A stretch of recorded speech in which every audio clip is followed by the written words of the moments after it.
তেই পারে না ভাই, ওটা একটা থেরাপি। গন্ধটার মধ্যেই কালা জাদু আছে, ঠিক তোমাকে টেনে নিয়ে এসে মুখের মধ্যে ঢুকে যাবে। বিরিয়ানি খাওয়ার কোনো নির্দিষ্ট সময় নেই, ভোর 4টে, ভোর 3টে, রাত্রি 11টা, 12টা, 2টো, 2:30, 3টে।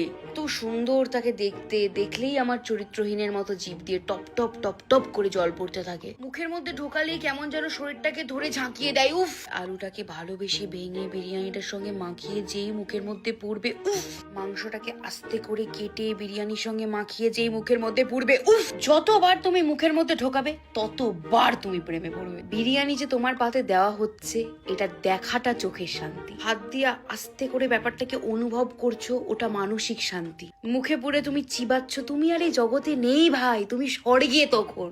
মানে কি যে মজার খাবার, ছুলেও শান্তি, মুখে দিলেও শান্তি, গন্ধ শুকলেও শান্তি, দেখলেও শান্তি, সবকিছুতেই শান্তি আর শান্তি।